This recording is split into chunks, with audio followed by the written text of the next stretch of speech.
जय हिंद साथियों। आज हम पढ़ने वाले हैं संविधान में अनुसूचियां कितनी हैं। यहाँ आप देख पा रहे हैं कि भारतीय संविधान में 12 अनुसूचियां हैं।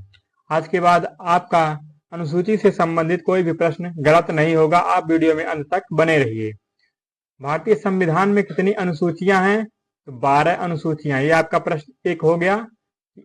भारतीय संविधान में कितनी अनुसूचियां हैं? तो अनुसूचियां कितनी हैं? 12 हैं। मूल रूप से संविधान में कितनी अनुसूचियां थी? 8 अनुसूचियां थी।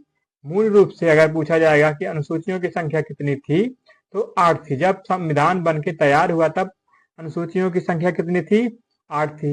लेकिन बाद में संशोधन के माध्यम से 4 अनुसूचियां और जोड़ी गईं। कितनी अनुसूचियां जोड़ी गईं? 4 अनुसूचियां और जोड़ी गईं।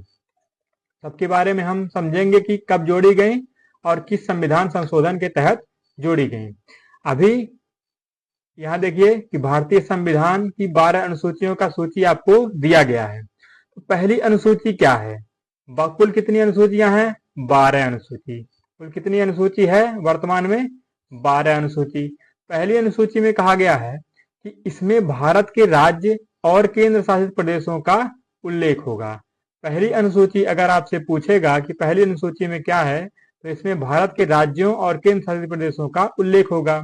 अगर हम राज्य की बात करें तो वर्तमान में राज्य कितने हैं? 28। और केंद्र शासित प्रदेश कितने हैं? 8। ये भी आपको क्लियर हो गया होगा कि 28 राज्य हैं और 8 केंद्र शासित प्रदेश हैं। पहली अनुसूची भारत के राज्यों और केंद्र शासित प्रदेशों का उल्लेख। आगे बढ़ते हैं। दूसरी अनुसूची में क्या है? दूसरी अनुसूची में सभी पदाधिकारियों के वेतन एवं भत्ते हैं। कौन कौन से पदाधिकारी? इसमें राष्ट्रपति, राज्यपाल, लोकसभा अध्यक्ष, राज्यसभा के सभापति, न्यायाधीशों और कैग जैसे पदाधिकारियों के वेतन भत्ते और विशेषाधिकारों का उल्लेख किया गया है दूसरी अनुसूची में। आपसे सवाल पूछा जाएगा कि राष्ट्रपति के वेतन एवं भत्ते किस अनुसूची के तहत हैं? तो अनुसूची दूसरी के तहत। ये क्लियर हो गया आपका। दूसरी अनुसूची में क्या है?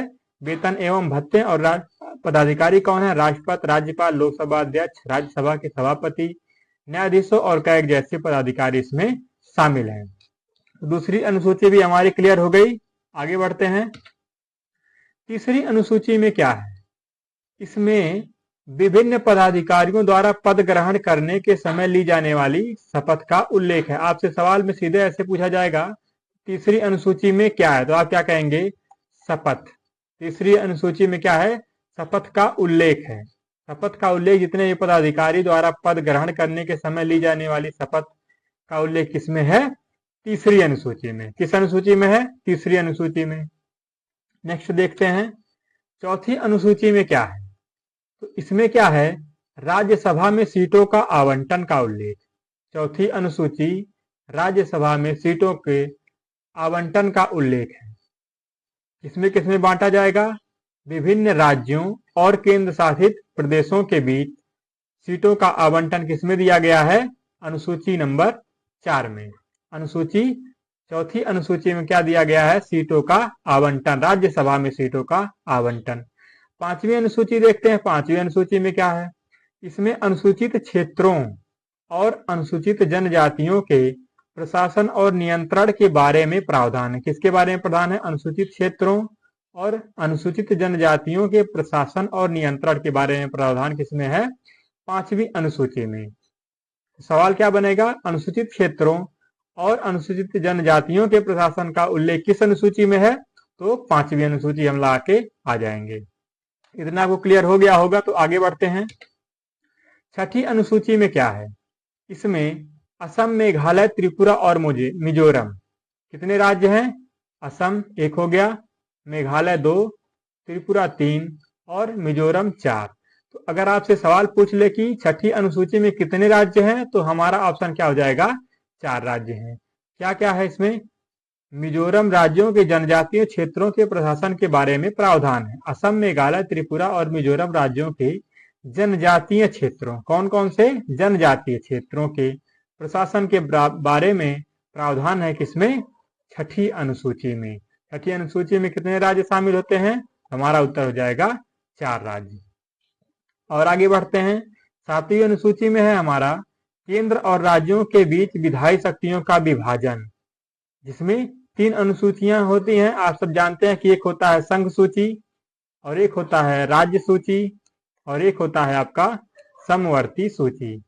समवर्ती सूची, संघ मतलब केंद्र, राज्य मतलब राज्य, और समवर्ती मतलब क्या होता है कि राज्य और केंद्र दोनों मिलकर इसमें आवंटन करते हैं।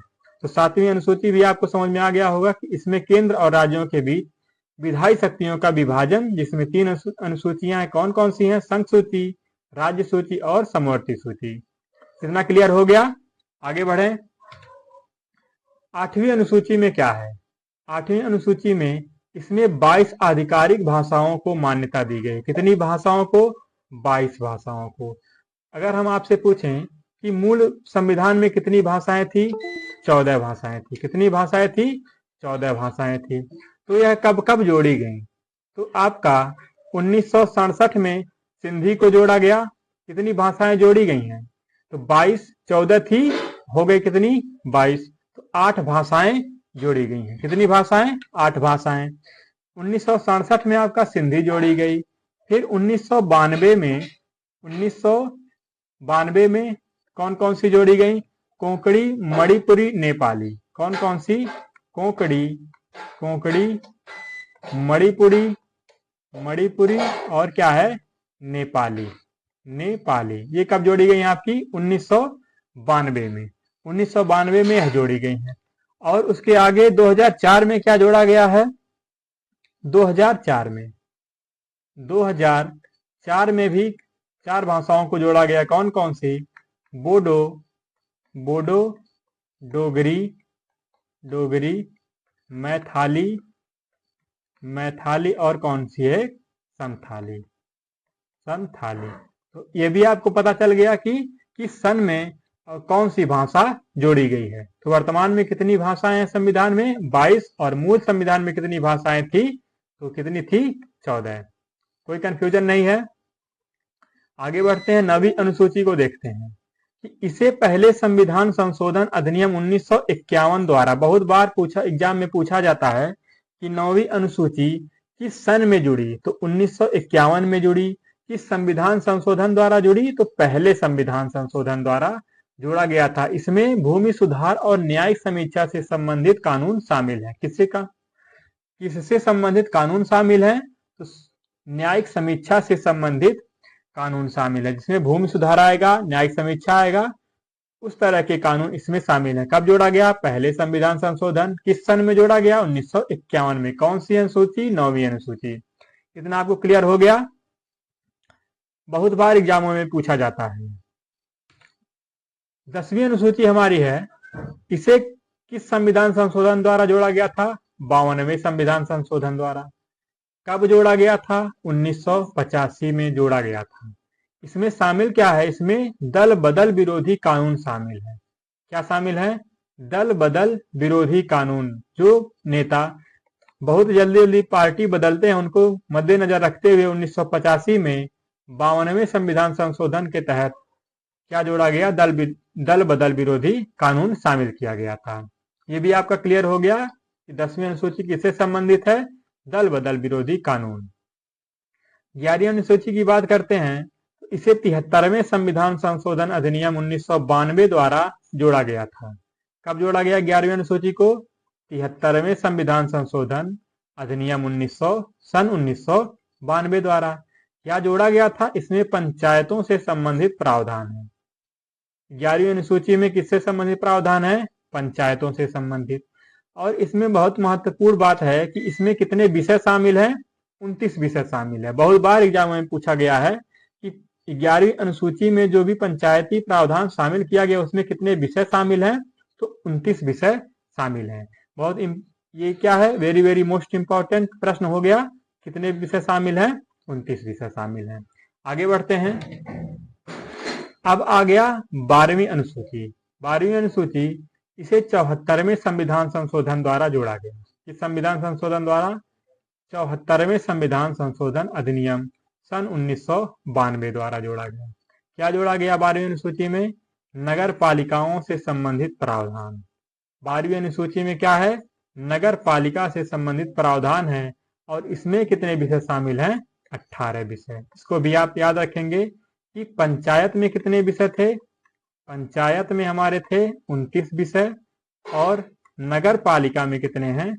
नगर पालिका में कितने हैं?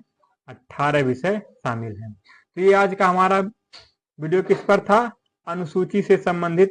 इससे बाहर आपका कोई भी सवाल नहीं बनेगा।